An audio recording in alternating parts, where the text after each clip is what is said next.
No episódio anterior do Tiagão, nossa primeira noite em Curitiba, a gente foi resgatado por um trator rural e no segundo dia, a tainha fugiu no meio da cidade. Quase todo o projeto ia por água abaixo, se não fosse os empurrões e os incentivos que ele e a família toda deu pra gente conhecer mais pessoas e mais lugares. Foi aí que a gente se mudou para um estacionamento do maior restaurante do mundo que fica em Curitiba e nós não sabíamos. E lá a gente começou a traçar novos planos, novas pessoas, novos encontros. Esse cara aqui, ele é um capítulo assim, o resumo da curiosidade contínua. Foi aí que a gente conheceu a história, a incrível história do Pirata Zulmiro. Esse cara, além de ser um empreendedor que criou um esporte, criou também, com a sua curiosidade, uma história que eu tenho certeza que você não vai saber se é verdade ou mentira até chegar no final. Todo mundo brincou quando é pequeno de procurar um tesouro pirata com um mapa pirata, uma caça ao tesouro.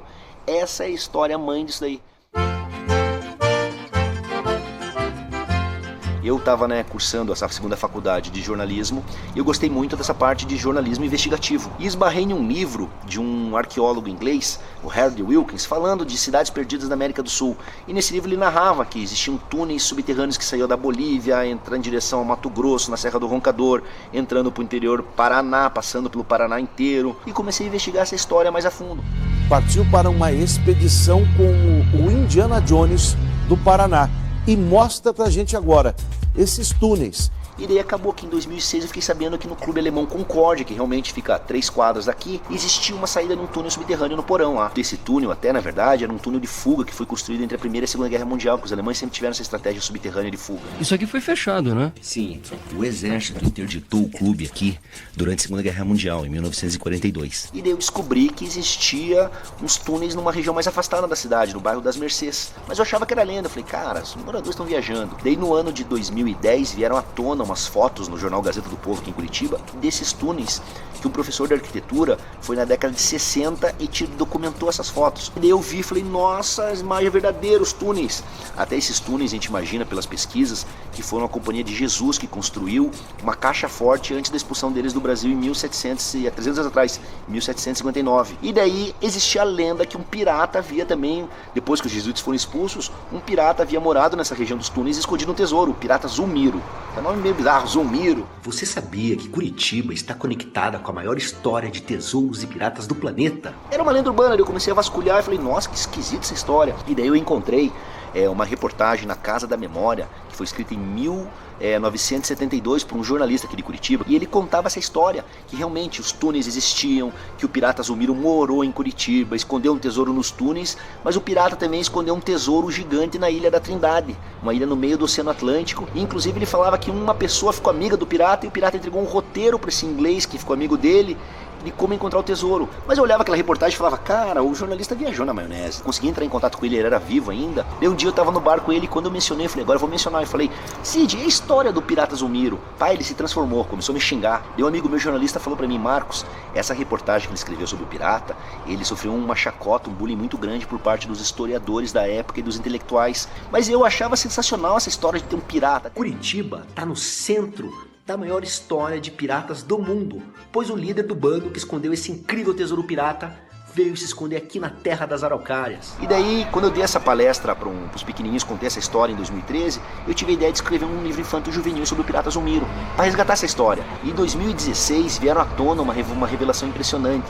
Os pesquisadores de São Paulo, eles lançaram um livro lá, Ilha Bela e o Tesouro da Trindade, e daí foram descobertas cartas que foram publicadas no Jornal do Brasil de 1896 por um inglês que falou que conheceu o pirata aqui em Curitiba. São 8 cartas que contam uma história impressionante, que falam assim, em 1879, um imigrante inglês chamado Edward Stammers estava passando por Curitiba aqui, deu uma noite ele sai na casa do Burro Brabo, que era uma parada de tropeiros na Estrada da Graciosa, isso em março de 1879, e o dono da casa comenta, quando sabe que ele é inglês, fala, mas sabia que tem um compatriota teu que mora escondido aqui no meio da mata, um velho inglês que mora há muito tempo aqui, ninguém sabe a história dele, e o inglês fala, vou fazer uma visita para esse velho.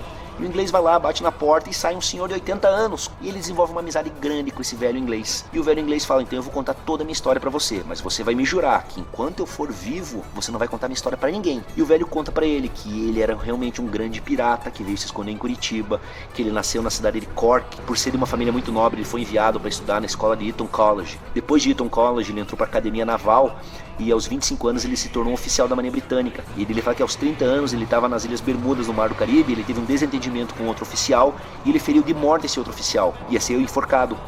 Ele prefere desertar, ele deserta da marinha, daí ele diz que abandona o nome dele verdadeiro e adota o nome de guerra de Zulmiro e vira um pirata e começa a tocar o terror e faz mais um pacto com outros dois piratas, um espanhol chamado José Sancho e um pirata russo chamado Zarolho. Ele falou que os três esconderam um tesouro gigante na Ilha da Trindade.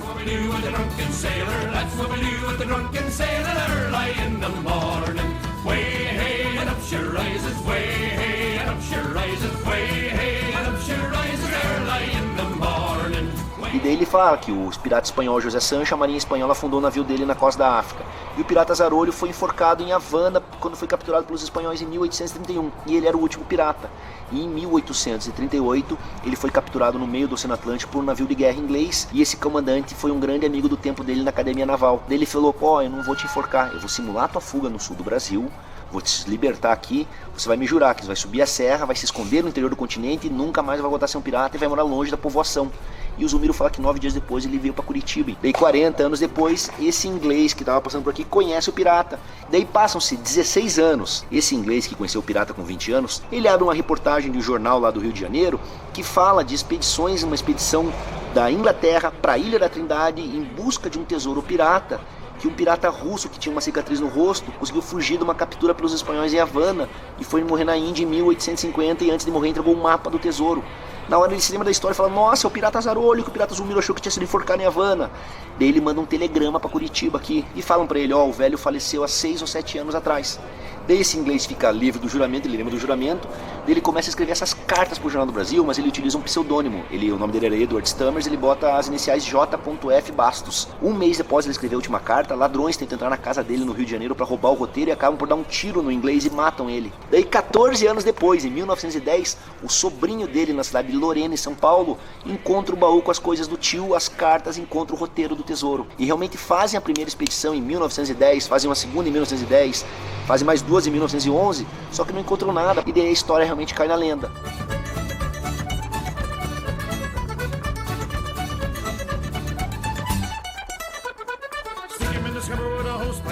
E daí eu lembro que eu comecei a vasculhar essa história, eu fui em cima do livro do cemitério municipal e comecei a ver o livro do cemitério. E na página 31, quem que eu encontro? João Francisco Inglês, sem filiação, cor branca, 90 anos de idade, o único inglês do cemitério. Daí eu lembrei que nas cartas que foram escritas no Jornal do Brasil, que o Edward, ele utilizou um pseudônimo J.F. O cara! Daí eu fui de cima dos jornais brasileiros aqui, jornais de Curitiba, do século retrasado, também no banco de dados, onde que esse cara morava? Morava no Pilarzinho, que é aqui, que era a região que ele morava mesmo. Falei, será que é o mesmo nome em inglês dele, John Francis? E eu fui em cima de Eton College, eu comecei a vasculhar no arquivo para ver se encontrava um John Francis de Cork. No final da lista eu encontro um Francis Hodder de Cork. E Ballycastle, deu, é o pirata! Daí eu fui em cima lá, Ballycastle, um castelo no sul da Irlanda, a família Hodder. Eu comecei a ver, nossa, deixa eu ver se a família Hodder tem ligação com a Marinha Real Britânica. E daí no livro de 1858, que era um livro de oficiais da Marinha Britânica, o Navy List, bem na parte de corte marcial, eu encontro Francis Hodder de Cork. Falei, é o cara que sofreu o processo de corte marcial, que estudou em Eton College e que morreu em Curitiba no ano de 1889. Peguei toda essa documentação, mostrei para o consulado britânico aqui em São Paulo, aqui no Paraná, e ele considera que é uma das maiores descobertas da história da pirataria. Porque tecnicamente eu localizei o líder do bando que escondeu um dos maiores tesouros piratas do mundo. O pirata Zulmiro deixou escrito um roteiro fabuloso de como encontrar um incrível tesouro que ele deixou escondido numa ilha no meio do Oceano Atlântico, a Ilha da Trindade. E olha que legal, eu lancei o livro, né, a verdadeira Ilha do Tesouro, onde eu conto todas essas histórias, os pormenores, o mapa que o pirata inglês colocou. E é interessante no mapa que o pirata russo que entregou esse mapa, ninguém sabia o nome dele. Sabiam que ele era um pirata russo que tinha uma cicatriz no rosto que antes morreu. E o Zulmiro aqui em Curitiba falou que eram os 3 piratas, chamados Zulmiro, Zarolho e José Sancho. E as iniciais no canto do mapa, ZZJS. Os 3 piratas mesmo. E o tesouro? Então, olha só que interessante. A Ilha da Trindade é uma ilha vulcânica.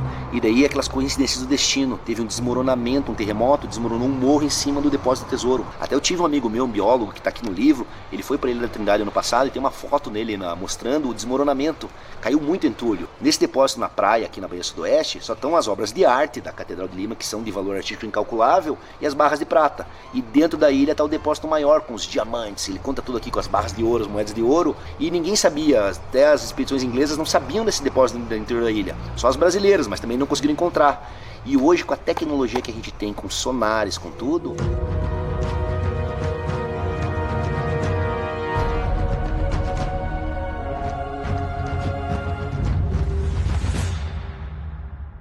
Pensando agora no negócio, no empreendimento, eu peguei a marca Pirata Zumiro, registrei em todas as classes. E daí também uma coisa, quando eu estava escrevendo esse livro no passado, saiu algumas reportagens aqui na TV, um pessoal da Netflix já havia se interessado, falando: Marcos, essa história que nós queremos. Agora que a gente lançou, até minha sócia teve agora em julho lá no Vale do Silício, então já começamos a tradução, em novembro está em e-book na Amazon, mas o primeiro estúdio a ver é o pessoal da Disney, que eles falam uma história pirata real. Adivinha quem está comigo aqui?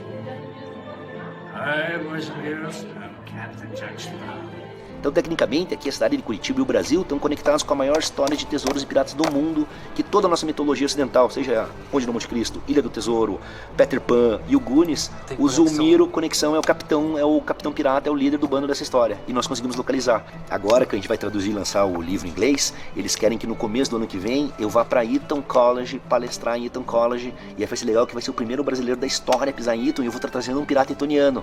O que eu vou trazer na manga? Vou trazer o Futsac também. Eles querem que eu apresente o Futsac dos caras lá. E daí eu acredito que daí sim vai ser o tipping point, onde a galera vai ver, vai a bolinha também, e uma coisa leva pra outra.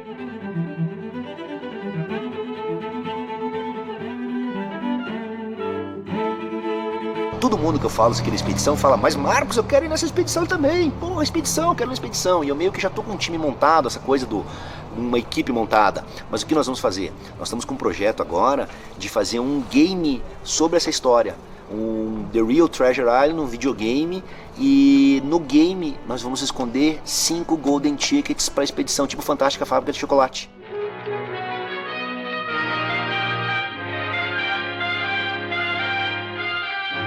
Eu acredito que isso aqui vai movimentar o mundo inteiro, porque a história é impressionante. Todo mundo brincou quando é pequeno de procurar um tesouro pirata com um mapa pirata, uma caça ao tesouro. Essa é a história mãe disso daí.